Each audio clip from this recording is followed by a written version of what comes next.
Bonjour tout le monde.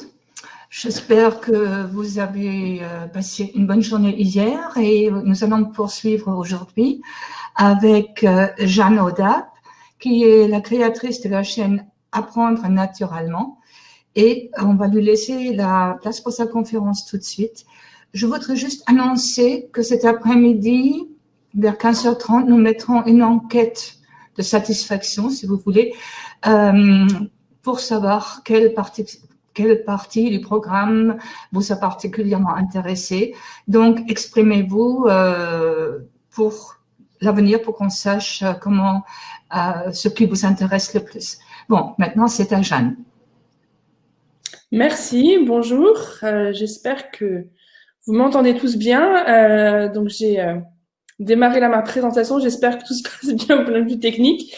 C'est une nouvelle pour moi aussi. Bienvenue. Et donc voilà, je suis la créatrice effectivement de la chaîne Apprendre naturellement. Et je vais remercier les organisateurs aussi de me laisser cette opportunité de présenter un peu mon travail. Ce que j'aimerais vous montrer aujourd'hui, donc c'est un peu le concept, qu'est-ce que c'est que apprendre naturellement, et puis les outils aussi que j'utilise dans ce que je fais en ligne et qui pourront peut-être aussi vous intéresser dans votre travail au quotidien. Alors bon, mon logo est un petit peu caché du coup, mais voilà, c'est apprendre naturellement. Il y a un jeu de mots. C'est apprendre l'allemand de manière un peu naturelle, authentique, décomplexée dans le quotidien.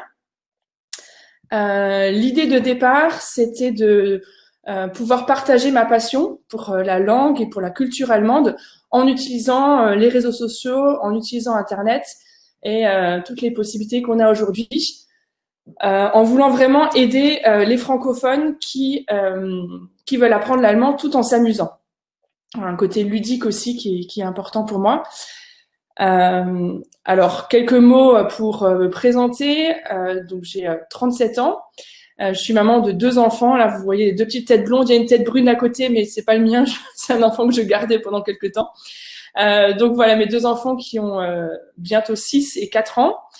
Et donc, je suis française. J'ai grandi dans une famille francophone en Alsace. Donc, j'ai pu suivre des cours d'allemand du coup dès le CE2 jusqu'à après la terminale, cours classe européenne, etc. Et puis après mon bac, je suis partie en Allemagne pour une année de volontariat, voilà, ou dans un jardin d'enfants où j'ai pu vraiment voilà développer mon niveau à l'oral et voilà pour pouvoir en fait à la fin de cette année-là en Allemagne, j'ai pu me faire passer pour une Allemande dans le train en discutant avec une fille qui avait pas réalisé que j'étais française. Donc là, j'étais très fière.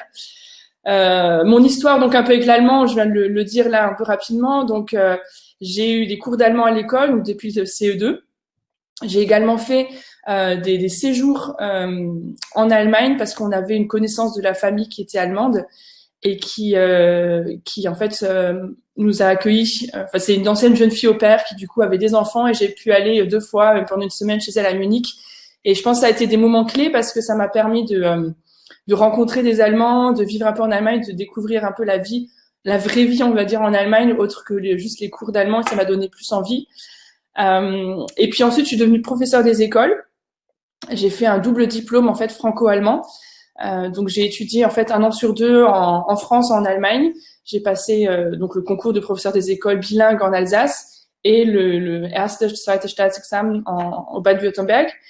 Et j'ai ensuite travaillé pendant 3 ans. Là, vous me voyez avec ma classe de erste classe. On ne le voit pas, mais en bas, ils avaient devant eux toutes les Schultüte et les Schulranzen. C'était le premier jour d'école. Voilà ma première classe que j'ai suivie jusqu'à la dritte classée. Et ensuite, je me suis mariée avec un Français et donc je suis revenue en France et j'ai du coup pu voilà, je suis revenue en France dans le clan classique. Alors je vois juste, il y a un souci par rapport à mon micro. S'il faut, je peux chercher un micro casque si ça peut soulager. Dites-moi peut-être dans le chat s'il y a un écho, effectivement, ça peut être désagréable. Ok, si ça va, alors c'est bon. Donc voilà, j'ai du coup en revenant en France, en me mariant avec un Français, on s'est installé en région parisienne et du coup j'ai repris l'enseignement, on va dire classique, en laissant l'allemand de côté, ce qui est un petit peu difficile. Et puis voilà, il y a 2 ans et demi, je me suis lancée dans un tout nouveau projet. En aidant des personnes en ligne via donc comme je disais les réseaux sociaux, YouTube, Instagram, Facebook, etc. Donc je suis assez présente sur tous ces réseaux-là et c'est de ça que j'aimerais un peu vous parler aujourd'hui. Donc le public que je cible et que j'atteins particulièrement sont essentiellement des retraités. Ce sont des jeunes actifs aussi.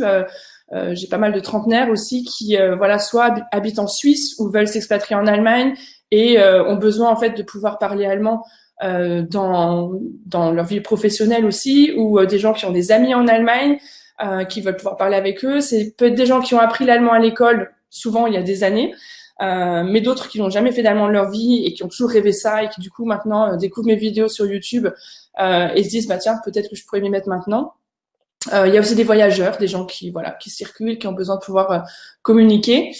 Et le point commun, on va dire, entre toutes ces personnes-là, c'est qu'ils ont vraiment envie d'apprendre. C'est des personnes qui sont volontaires, des personnes qui sont motivées, qui souvent viennent me voir en me disant mais ça fait des années que j'ai voulu apprendre l'allemand ou quand j'étais petite on m'a pas laissé apprendre l'allemand et maintenant j'ai envie de me faire plaisir. Donc c'est vraiment des gens qui viennent avec une motivation et je pense que pour ça c'est quelque chose où j'ai un énorme avantage certainement par rapport à vous tous qui êtes profs d'allemand et qui n'avez pas forcément des élèves motivés en face de vous. Je les rencontre aussi sur un réseau social, je vous en parlerai tout à l'heure. Mais là, juste cette photo-là, juste pour expliquer, c'était l'année dernière, j'ai emmené une partie des élèves de ma formation, des membres de ma formation en ligne. On est allé passer un week-end à Fribourg et on était allé à un concert donc de Bodo Wartke, cet artiste, vous voyez peut-être l'affiche, que j'aime beaucoup et j'en parle souvent dans mes vidéos. Et donc on avait vécu tout un concert, tout un week-end avec aussi des rencontres avec des Allemands, etc. Donc c'était vraiment un moment très fort, autant pour moi personnellement, professionnellement, mais aussi d'échanges avec eux. C'était vraiment super. Et normalement, là, le week-end dernier, j'aurais dû être de nouveau à Fribourg avec d'autres personnes du coup, mais de cette formation aussi. À cause du Covid, ça a été annulé. Et bon, du coup, il y a un autre projet qui est né. Je vous en parlerai aussi tout à l'heure. Donc, j'ai mentionné plusieurs fois là ma formation en ligne et c'est vrai que donc je fais pas mal sur les réseaux sociaux, YouTube, etc. Des vidéos qui sont accessibles à tout le monde. Mais j'ai aussi en fait un cours qui est une formation qui est vraiment du coup sur un espace privé qui est réservé seulement à des membres de la formation. Et l'idée dans tout ce que je fais, peu importe que ce soit sur YouTube ou dans la formation, c'est de décomplexifier la langue allemande, de la rendre accessible et compréhensible. Et de décomplexer aussi les gens par rapport à leur pratique de l'allemand à l'oral, par rapport à leur peur, leur blocage, aussi par rapport à des difficultés qu'ils ont souvent de trouver des partenaires linguistiques, des gens avec qui parler. Et moi, j'essaye en fait de créer un peu ça. Donc, par exemple, là, la photo en bas, c'est quand on était à Fribourg. J'avais organisé une rencontre tandem avec des Allemands. Et donc, c'était un speak dating. Vous connaissez certainement le principe. Les Allemands étaient au centre, les Français à l'extérieur. Et toutes les quelques minutes, on changeait de partenaire et de langue aussi et de thématique. Et ça a été un moment très fort. À chaque fois que je les arrêtais de parler, ils voulaient continuer. Ils râlaient que c'était trop court. Donc, c'est un moment qui a été très apprécié. Et puis, donc, en haut, la photo d'en haut, ça, c'est sur Zoom. En fait, avec les membres de ma formation, chaque semaine ou plusieurs fois par mois, en tout cas, on propose des sessions en live. Donc, c'est tous des francophones qui apprennent l'allemand via cette formation en ligne et qui, du coup, peuvent interagir entre eux. Je les répartis en petits groupes de 2-3 personnes avec une thématique et ils parlent allemand entre eux. Alors, c'est sûr, c'est pas avec des natifs, ça serait l'idéal et j'y travaille dans cette optique-là. Mais pour l'instant, déjà, c'est entre francophones et ils sont vraiment contents de ça. Il y a aussi des binômes qui se sont créés, des gens qui s'appellent chaque semaine pour parler allemand, pour s'encourager dans leur apprentissage, pour apprendre ensemble. Et ça, je trouve que c'est une super aventure humaine, moi, qui me réjouit beaucoup. Et donc voilà, ça c'est quelque chose que je fais au sein de ma formation via ces rencontres en live. Donc ça c'est dans la formation parler allemand, mais j'utilise effectivement pour on va dire mes contenus accessibles à tous, j'utilise un peu toutes les plateformes. Je suis présente sur YouTube où j'ai actuellement plus de 40 000 abonnés. Je fais une vidéo par semaine. Pendant tout un temps, j'en faisais même 2, mais là j'ai un petit peu ralenti le rythme parce que j'ai d'autres projets, vous allez voir. Et c'est des vidéos que vous pouvez vraiment utiliser aussi dans vos cours. Je sais qu'il y a plusieurs profs déjà qui m'ont témoigné qu'ils les utilisent, ou plusieurs élèves aussi qui m'envoient des messages pour me dire qu'ils ont regardé les vidéos avec leurs profs. Donc j'ai des playlists en fait. Si vous regardez sur ma chaîne YouTube, il y a les vidéos, mais il y a aussi des playlists où c'est rangé en fait par thématique de vocabulaire, de grammaire, de prononciation, sur la méthode, sur comment apprendre. Il y a des vidéos spéciales pour les débutants. Il y a des vidéos de culture aussi parce que ça me tient à cœur, voilà, d'allier la langue et la culture. Donc parfois je parle plutôt d'un aspect culturel, ou je fais des vlogs quand je peux aller en Allemagne. Donc j'ai fait un vlog à Berlin, un vlog à Fribourg. Je devais en faire un Erfurt, mais ça a été annulé. Enfin voilà, j'essaye quand je peux aller en Allemagne de du coup faire découvrir aussi le pays. Des fois je partage des recettes où en fait je présente les recettes du Käsekuchen par exemple, ou de différentes choses comme ça, et où j'explique du vocabulaire, des différentes choses. Je parle pas toujours en allemand tout le long parce que je veux vraiment m'adresser à des francophones qui débutent et qui des fois seraient complètement perdus si je parlais qu'en allemand. J'ai des vidéos aussi où je parle que en allemand, mais souvent j'essaie d'expliquer les choses aussi. Donc je suis présente sur Instagram et Facebook aussi, où là on peut retrouver toutes les vidéos, et où je fais aussi beaucoup de stories. Donc c'est des courtes vidéos qui durent pendant 24 heures, où je partage plutôt mon quotidien, du vocabulaire, vraiment dans le quotidien, des petits quiz des fois. Enfin, c'est des choses très spontanées. Ça reste que pendant 24 heures, mais les gens apprécient. Souvent, ils peuvent cliquer sur. Il y a des questions, il faut trouver la bonne réponse ou des choses comme ça. Donc ça, c'est beaucoup sur Instagram. Je fais des vidéos sur TikTok. Là, c'est un autre format. C'est des vidéos plus courtes qui durent 30 secondes, 60 secondes. C'est un peu un défi d'arriver à expliquer une notion sur la langue allemande en 30 secondes, mais j'aime bien. Et il y a certaines vidéos qui ont, comme on dit, fait le buzz parce qu'elles ont plus de 700 000 vues.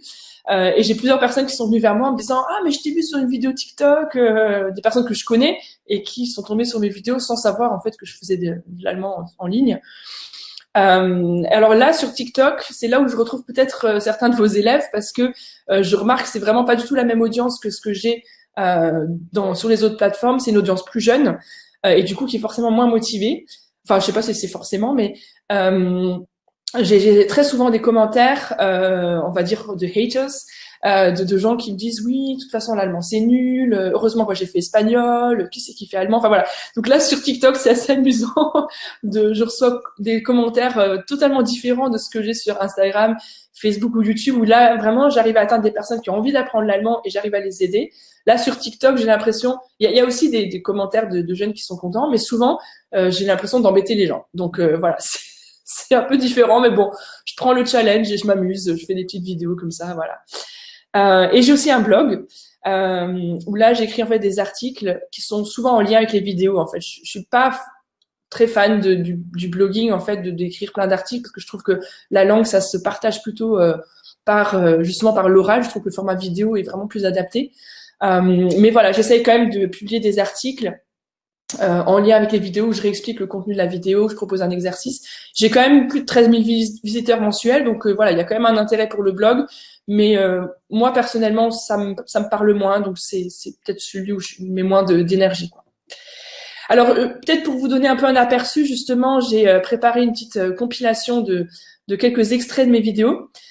Pour que vous puissiez voir un petit peu les différentes choses que je propose. Et c'est du coup là où je vais avoir besoin du technicien, s'il veut bien du coup lancer la vidéo, et je vais essayer de couper.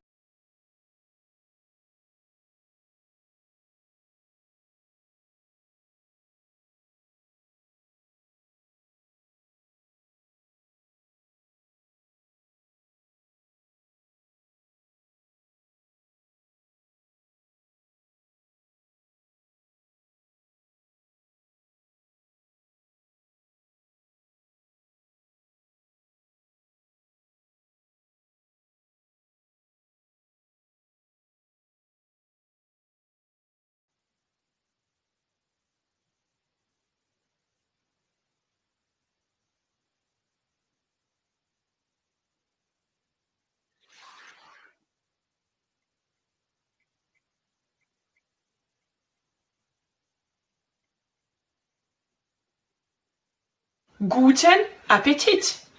Guten Appetit. Guten Tag. Guten Tag. Par exemple, Ich wünsche mir etwas Schönes zu Weihnachten. Donc, au féminin, c'est der, et c'est ça qui est un peu troublant, puisque der, au départ, c'était le masculin quand c'est au sujet. Donc, une fois que tu as bien écouté la chanson, que tu la connais, tu peux, du coup, choisir ton niveau de difficulté. Allez, on va prendre beginner pour aller au début, parce que je connais pas du tout la chanson. Si tu veux vraiment faire tes études et réussir en Allemagne, tu vas être autrement motivé que quelqu'un qui apprend juste pour le plaisir. Der Berliner Dom. Der Dom, c'est en français, c'est vraiment le dôme. Hein, voilà, on a cette forme-là de coupole. En allemand, le dôme, en fait, c'est la cathédrale, d'accord? Donc c'est un faux ami. Hein. Ich springe ins Wasser. Quel est le mot le plus long en allemand? C'est très simple. Rindfleisch-Etikettierungsüberwachungsaufgabenübertragungsgesetz. C'est la loi sur le transfert des tâches de l'étiquetage du bœuf. Bref. Ich wasche mir die Hände. Erdbeerstückchen. Chen, c'est le diminutif qui montre que c'est quelque chose de petit. Stück, c'est le morceau, donc un petit morceau, Stückchen. Beer, c'est tout ce qui est les baies. Et Erd, c'est la terre. Donc les baies de la terre, c'est les fraises en fait. Erdbeerstückchen. Apprends à enfin bien dire le nom des marques allemandes de voitures. Donc on arrête de dire Volkswagen, Audi, Mercedes, machin. Volkswagen, Audi, Mercedes, BMW, Opel, Porsche. Faule Weiberkuchen. Faul, c'est fainéant. Et die Weiber, c'est un autre nom pour les vieilles filles, les vieilles femmes un peu, tu vois. Donc Faule Weiberkuchen, c'est un peu la recette de gâteau, du cheesecake, mais donc Käsekuchen en allemand, pour les femmes fainéantes. Hallo, ich heiße Hans und komme aus Hamburg. Zwei Augen. Zwei Beine, deux yeux, deux jambes. Qu'est-ce que c'est? Ah oui, une grenouille. Comment on dit ça en allemand? Ein Frosch. Mais attention, qu'est-ce qui se cache là derrière? Une expression allemande. Est-ce que tu la connais? Écris-la en commentaire.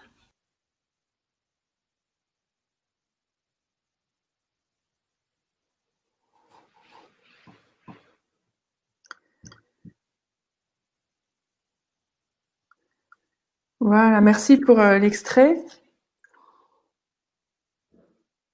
Du coup, je sais pas si on m'entend de nouveau. Normalement, je pense que oui. Et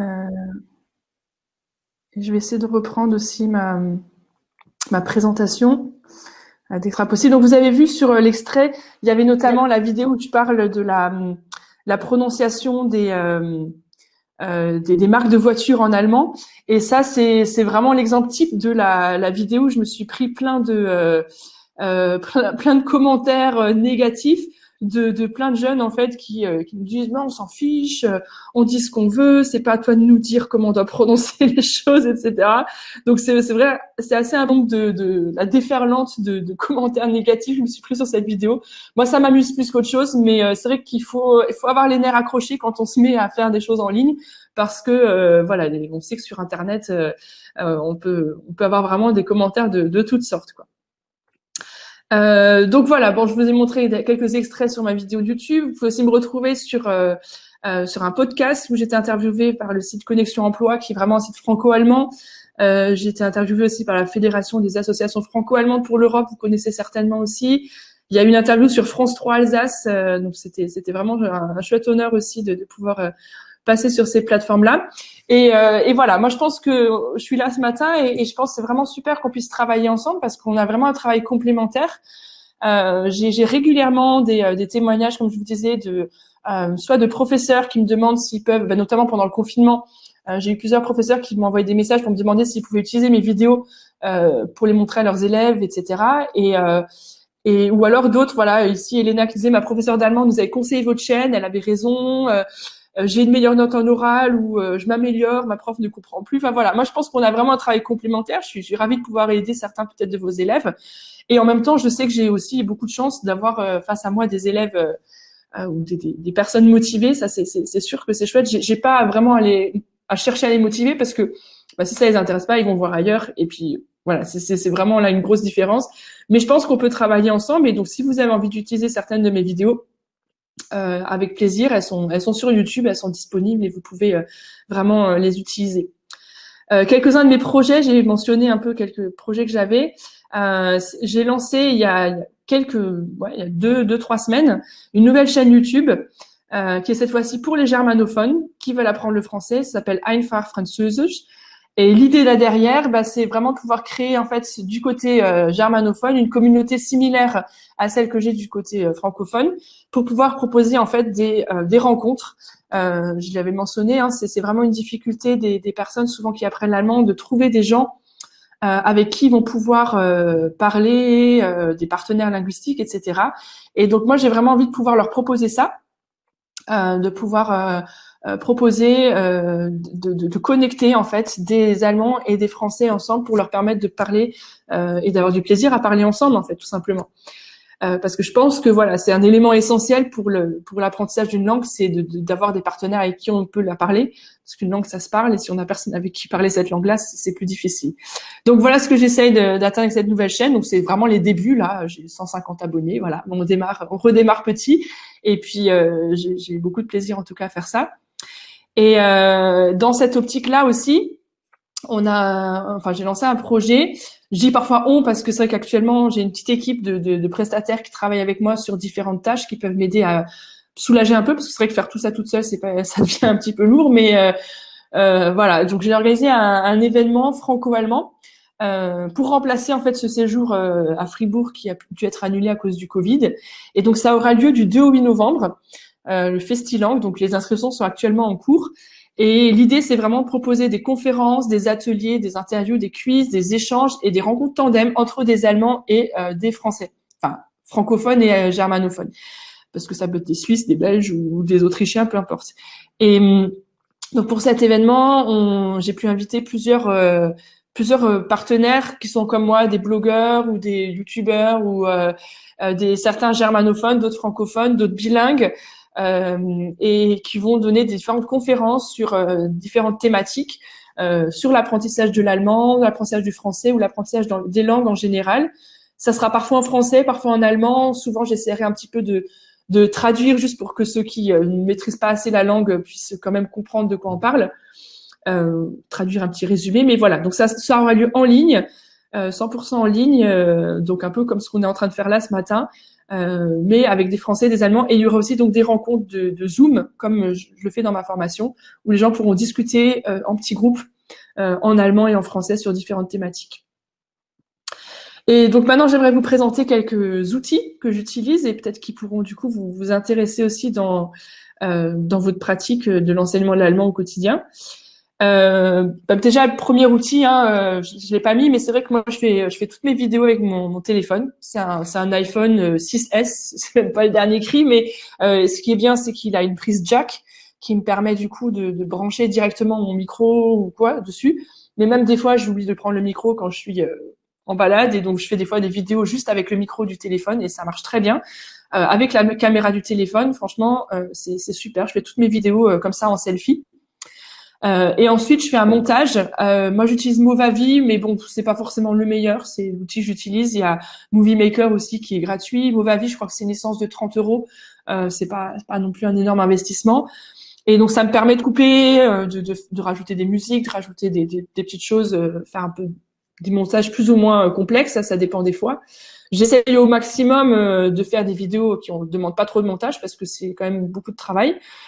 Mais je fais parfois, voilà, là actuellement je suis en vacances en famille et donc on est dans le sud de la France, je suis en train de faire un vlog pour la chaîne Einfach Französisch, donc ça c'est sûr que ça va prendre beaucoup plus de travail, mais j'essaie de pas trop en faire non plus parce que voilà, ça demande quand même beaucoup de temps. Pour les miniatures, donc vous savez sur YouTube quand on voit différentes vidéos et on voit en fait la miniature pour donner envie de cliquer pour voir la vidéo, c'est tout simplement avec PowerPoint. Voilà, il y a vraiment pas de secret. J'utilise PowerPoint. Alors bon, j'ai un peu bidouillé pour arriver à faire ce cadre comme je le voulais, etc. J'arrive à effacer avec PowerPoint le fond, en fait. Donc je me prends en photo sur un fond blanc et ensuite je peux effacer, en fait, c'est possible. Alors ça dépend de la version que vous avez de PowerPoint, mais c'est possible d'effacer le fond derrière pour du coup mettre en avant le visage, puisque ça donne plus envie. Voilà, je trouve que c'est plus clair que si on a un fond derrière, par exemple avec les pierres. Si je gardais ça sur la miniature, ça ferait moins joli. Donc voilà, ça, tout simplement, c'est PowerPoint. Après, j'utilise Canva, qui est, je sais pas si vous connaissez, c'est en ligne, c'est gratuit et c'est vraiment super. On peut créer des posts, par exemple sur Instagram, je fais mes posts sur Canva, des visuels pour le Festilang, par exemple, j'ai fait ça sur Canva, des présentations aussi. La présentation que je vous fais là actuellement, que vous voyez en diaporama, je l'ai faite sur Canva en ligne. Et en fait, il y a plein de modèles qui sont déjà proposés, il y a plein d'images et en gros, moi j'ai juste eu à mettre mon texte. Après, j'ai un petit peu adapté, mais on peut vraiment s'inspirer. Ça a rien à voir avec les modèles qu'on trouve sur PowerPoint. Hein. Vraiment, aller voir sur Canva, c'est super pour faire tout simplement des présentations. Pour les images, j'utilise Pixabay. C'est un site qui propose des images libres de droit. Comme moi, j'utilise pas mal. Par exemple, je fais sur Instagram, je fais pas mal de posts sur des mots légaux. Par exemple, Regen, Bogen, que ça fait der Regenbogen. Voilà. Et donc, pour expliquer le principe du mot Lego, j'appelle ça comme ça. Je suis certainement pas la seule d'ailleurs à l'appeler comme ça. Et du coup, j'utilise en fait des illustrations. Et pour être sûr d'avoir bien des images libres de droit, je les cherche sur Pixabay. On peut choisir des images ou des illustrations et mettre des mots-clés. Et voilà, c'est mieux que de chercher sur Google Images parce que au moins c'est libre de droit. Ensuite, un outil que j'utilise essentiellement dans ma formation, c'est Quizlet, mais qui est vraiment super. J'ai créé en fait des listes de vocabulaire sur le vocabulaire qu'on apprend dans la formation. Donc sur chaque module, en fait, la formation parler allemand, c'est une formation sur 3 mois, mais ils ont accès à vie, donc ils peuvent l'utiliser en 3 ou 6 mois, ça dépend, ou plus, et vraiment avancer à leur rythme. Ils ont 12 modules avec 5 à 6 vidéos, des exercices, etc., pour vraiment progresser d'un niveau de débutant, je ne sais pas parler allemand, à je suis capable de me débrouiller dans des conversations simples, je suis capable d'aller en Allemagne et de demander mon chemin ou d'acheter du pain ou des choses comme ça. Et du coup, tout le vocabulaire, il faut quand même le réviser. Hein. Vous connaissez l'importance de revoir le vocabulaire. Et du coup, cette application est vraiment bien parce que j'ai créé les listes par rapport aux leçons qu'on voit. Et je peux les donner en accès uniquement aux membres de ma formation. Donc, ça peut être vraiment utile aussi pour vos classes. Et ensuite, je peux organiser des lives. Et ça, on fait ça aussi quand on fait nos soirées live, les Quizlet live. Alors, il faut peut-être un compte enseignant pour organiser des lives, mais ça coûte, je crois, c'est 30 € l'année, un truc comme ça. C'est vraiment pas cher. Et ça, vous pouvez vraiment faire en classe. C'est super. Je vous invite à regarder comment ça se passe sur Quizlet Live parce que du coup, automatiquement, ça crée des équipes. Donc, il faut que les élèves aient un smartphone quand même pour pouvoir jouer, ou ils peuvent y accéder aussi directement depuis un ordinateur en tapant quizlet.live. Donc, c'est possible aussi depuis un ordi. Et du coup, ils sont automatiquement mis en équipe. Et puis, ils doivent cliquer sur la bonne réponse qui correspond au mot demandé. Sauf que dans l'équipe, il y en a que un qui a la bonne réponse. Donc, si quelqu'un tape trop vite ou sur la mauvaise réponse, ça retarde toute l'équipe. Enfin voilà, il faut tester. Je pense que ça peut être un outil vraiment intéressant aussi pour vos classes. Et l'Iris Training, ça c'est donc une application aussi accessible aussi en ligne, enfin sur ordinateur, je veux dire, qui permet d'apprendre l'allemand ou d'autres langues d'ailleurs, hein, grâce aux chansons. Donc en fait, on peut écouter des chansons qui viennent directement de YouTube. Et pendant qu'on écoute la chanson, il y a comme un karaoké et il manque des mots et il faut cliquer sur le bon mot. Donc il y a vraiment le côté ludique, il y a le côté sympa parce qu'on leur fait découvrir des chansons allemandes qu'ils connaissent pas forcément. Du coup, ils peuvent apprendre du vocabulaire, des structures linguistiques, etc. Des structures langagières plutôt. Et donc du coup, j'aime beaucoup ça et effectivement, les membres de ma formation l'utilisent aussi avec plaisir parce qu'il y a le côté challengeant aussi. Ils peuvent gagner des points, se mettre au défi les uns les autres, etc. Donc voilà un peu quelques outils que j'utilise. Il y en aurait peut-être eu d'autres, mais c'était déjà une première présentation. Si vous avez des questions ou des commentaires, je suis ouverte à la discussion. Et puis sinon, si vous voulez retrouver mon blog, c'est apprendrenaturallemand.com, tout attaché. Il n'y a pas de E à nature, c'est nature allemand, comme cordialement. Vous avez compris le jeu de mots évidemment. Donc ça c'est pour me retrouver mon blog. Sinon sur YouTube, Instagram, Facebook, TikTok, c'est toujours apprendre naturellement. Donc voilà, c'est toujours le même nom ou Einfach Französisch maintenant sur YouTube et Instagram. J'ai pas encore toutes les plateformes pour la chaîne francophone. Et si vous voulez me contacter, n'hésitez pas aussi, il y a l'adresse contact@apprendrenaturallemand.com. Voilà, vous pouvez aussi me contacter si vous avez des questions ou des demandes particulières. Mais voilà, je suis disponible aussi là si vous avez des questions dans le chat. En tout cas, merci pour votre attention. Merci. Merci Jeanne. On va transmettre les questions des collègues qui peuvent les poser dans le chat, mais c'est pas le même chat, donc on va les transmettre, on va les lire. Donc on attend que les questions arrivent. D'accord.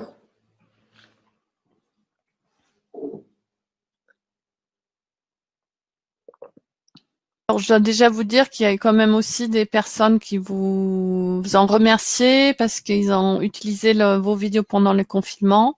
Et donc là, Marion est en train de recopier les questions du chat public dans le chat que vous pouvez, vous avez. Donc, voilà, vous pouvez répondre directement. D'accord, merci. Ouais. Donc, alors Quizlet, effectivement, une question, est-ce que Quizlet n'est pas gratuit? Donc, elle revient fréquemment cette question aussi parce que donc Quizlet est gratuit, l'application est gratuite, mais il propose des publicités comme sur plein d'autres applications. Donc régulièrement, l'application Quizlet va vous proposer en fait de passer à une version sans pub avec un abonnement qui est, je crois, 7 € par mois ou je sais plus exactement, de tester 7 jours gratuits, etc. Donc, mais moi j'ai des personnes de la formation qui utilisent Quizlet depuis maintenant plus de 2 ans sans payer aucun abonnement. Moi, personnellement, j'avais pris l'abonnement parce que je voulais organiser des lives. Mais je suis même pas sûre, finalement, si je pourrais pas en organiser sans l'abonnement.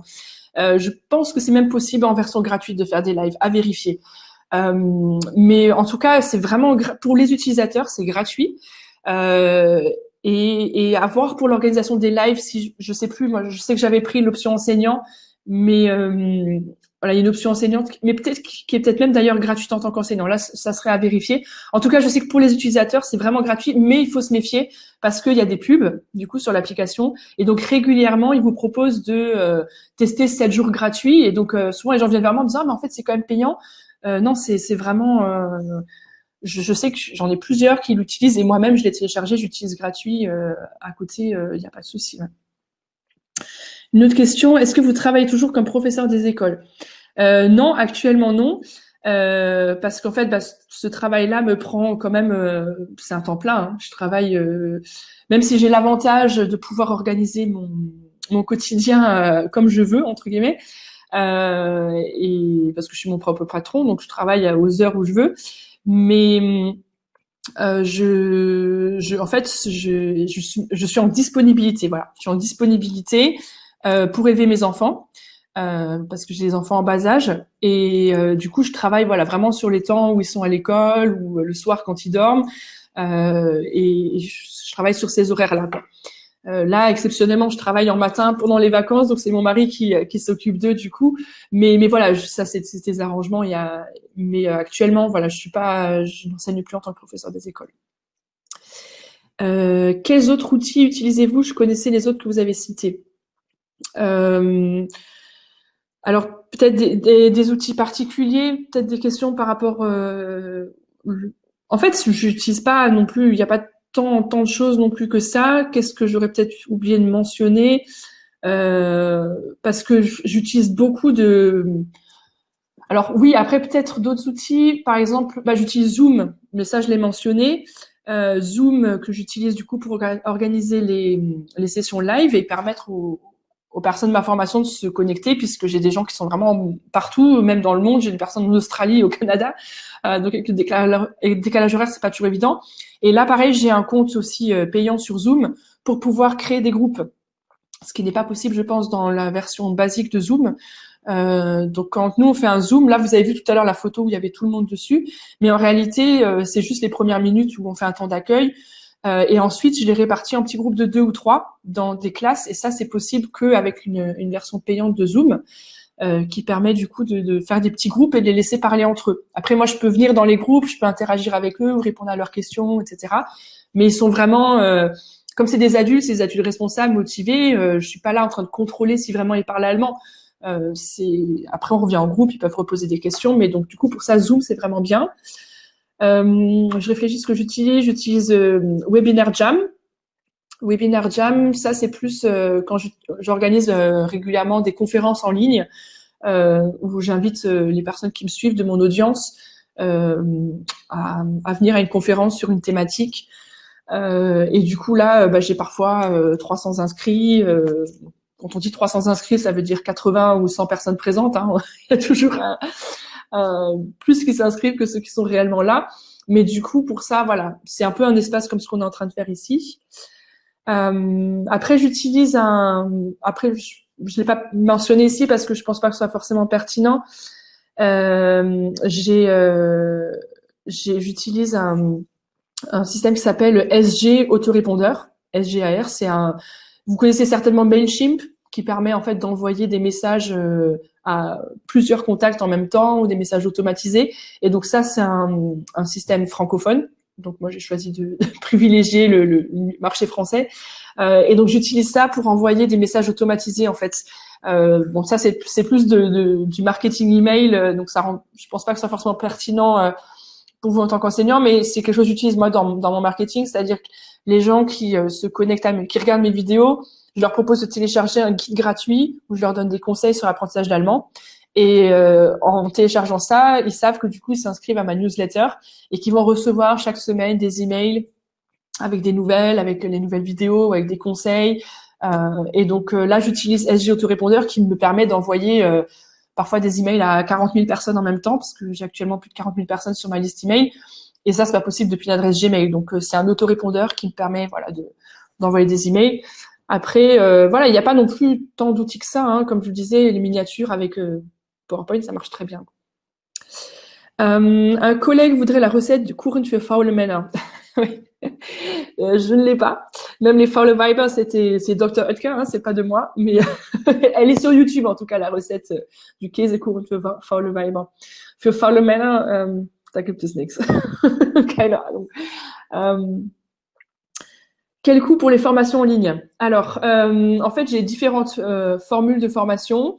Différentes formations aussi, et ce que je fais généralement quand les personnes s'intéressent, c'est que je propose un appel téléphonique pour discuter en fait avec eux, pour voir si c'est vrai, quelle formule leur correspond, parce que j'ai des formules avec plus d'accompagnement personnalisé, des formules plus générales. Donc souvent on fait un appel en fait pour voir si les personnes de quoi elles ont vraiment besoin et leur proposer quelque chose qui soit adapté. Mais en tout cas, voilà, globalement, c'est quand même quelques centaines d'euros.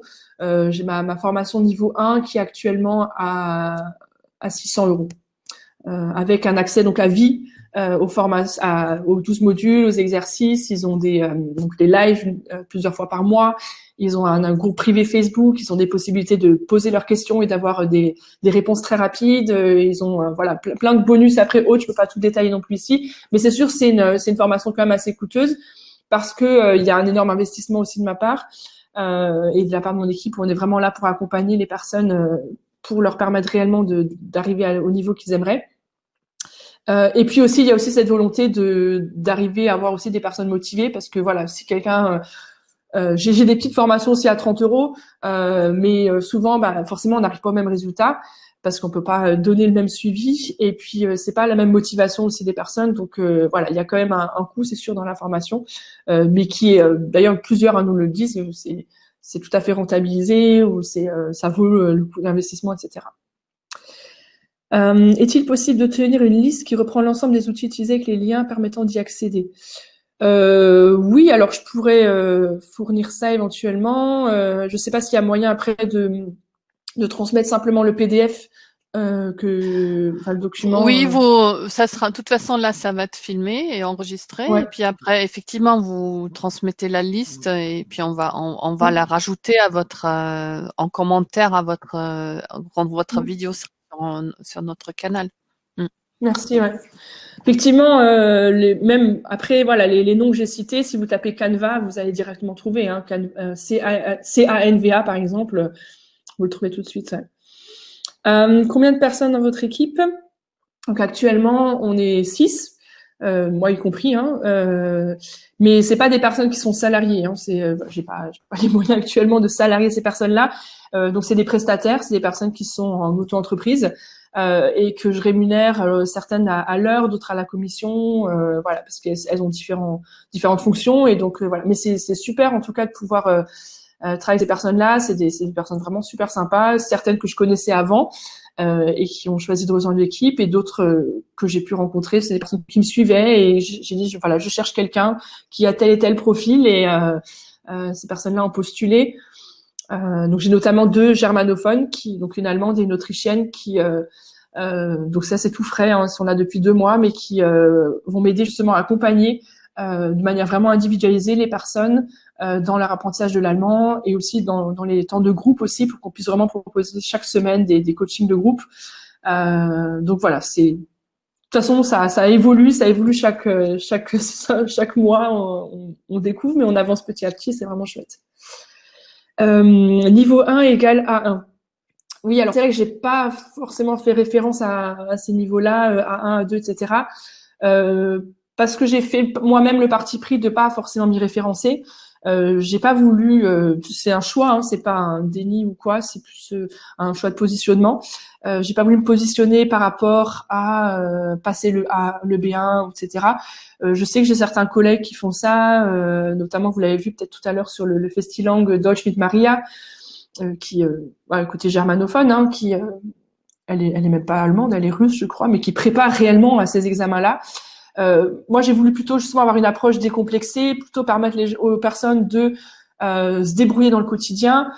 Donc, mon niveau 1, on va dire, il est, c'est plus c'est du A1 à A2, mais c'est pas clairement le A1 A2, quoi. Je pourrais pas dire à la fin tu as tel niveau, parce que moi, ce que je veux surtout, c'est que les personnes arrivent à dépasser leur peur et qu'ils puissent se sentir prêts à aller en Allemagne et à se débrouiller dans la vie quotidienne. Donc vraiment, la formation est basée là-dessus, sur des situations du quotidien, plus que sur l'acquisition d'une compétence évaluable, etc. Alors ça serait intéressant aussi, hein, parce que j'ai des personnes qui me demandent à utiliser leurs heures de CPF, par exemple, pour pouvoir préparer tel examen, etc.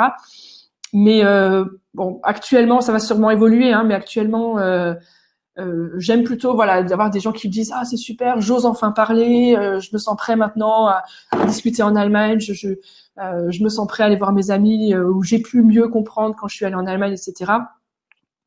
Plus débloquer les gens de là où ils sont. Souvent ils ont des peurs, ils ont des comme je dis, souvent c'est des retraités ou j'ai une moyenne âge de 50 ans, hein, dans la formation. Donc souvent c'est des gens qui ont des blocages en fait, et le fait de pouvoir discuter avec d'autres personnes, ça ils prennent confiance. Et c'est pas forcément des gens qui veulent passer un diplôme. Donc voilà, je sais pas si ma réponse est claire, mais c'est un positionnement que j'ai choisi. Voilà. Je sais pas s'il y a d'autres questions.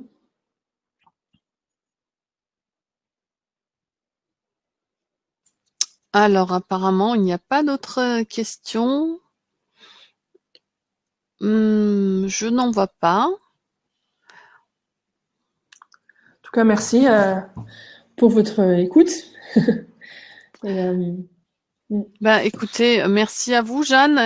Il y a aussi, donc de toute façon, on va rester en contact, je pense, et on va reprendre contact avec vous pour pour peut-être d'autres interventions de votre part.